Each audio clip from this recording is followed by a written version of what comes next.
power rate hike. Oh. Hindi. Ang isa sa mga ginagawa ng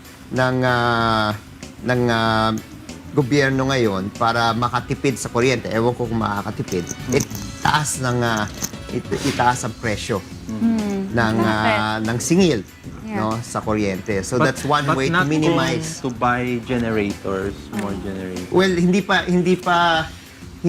pa binibigyan ng authority ang Pangulo para pumasok sa kontrata. Yeah. So hinihintay muna yung authority mula sa Senado at sa Kongreso.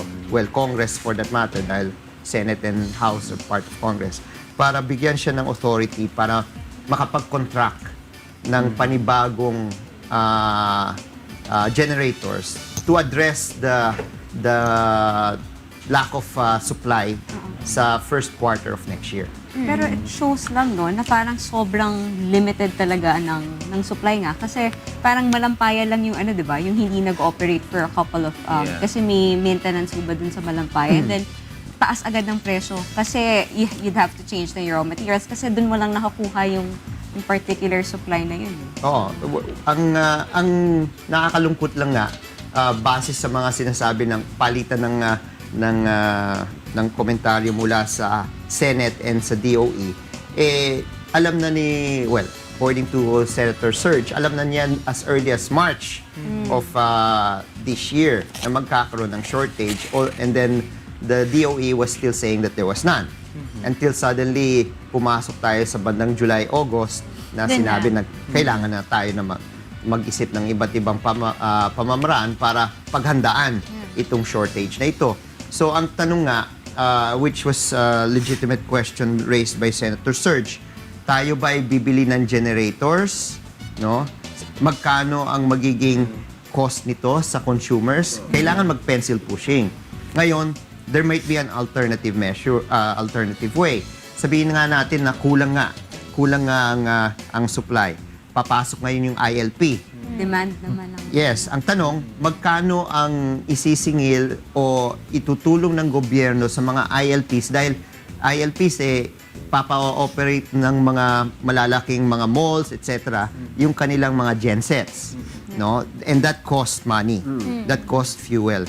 So, ang tanong, pencil pushing uli, magkano ang gagastusin ng mga kasama sa ILP program, no? Sa pagbili ng crudo, i-compute natin yan at magkano ang cost yan sa consumers if ever. Pero i-reimburse daw sila ng Meralco, no? Yes, that's the point.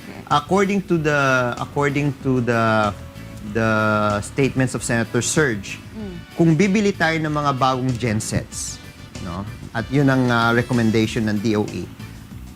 Ang cost per kilowatt hour is 25 pesos.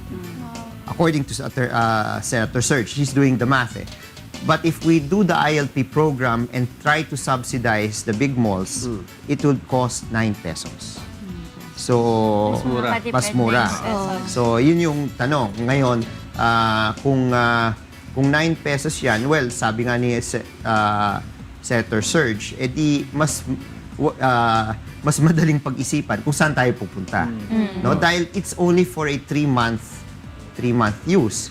Parang gusto na ng Department of Energy gawing backup parati itong gensets. Kawawa talaga tayo niyan. Kasi alam naman natin, pagdating ng 2015, may mga papasok na mga planta, no, dito sa Luzon at I think also in Mindanao. And yung importante dito, as early as now, pagplanuhan na rin yung susunod na planta because it takes 4 years to build.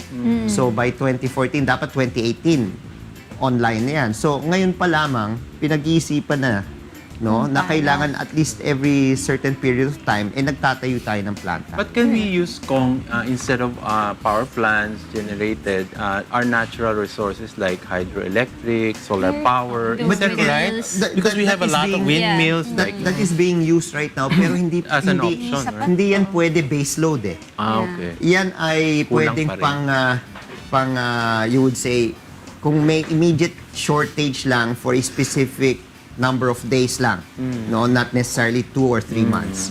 Pwedeng pumasok ang renewable mo, no? Pero to use it as your main grid, Hindi still, pwede. So with Hindi climate pwede. change, Right. mahirapan tayo. Oo. Kasi pag natuyo yung mga Kung falls natuyo yung mo, mga dams wala mo, ka na. mahirapan ka. Yeah. We're experiencing also that right now dahil yung mga dams nga natin, no, pagdating ng tag-init, naubusan.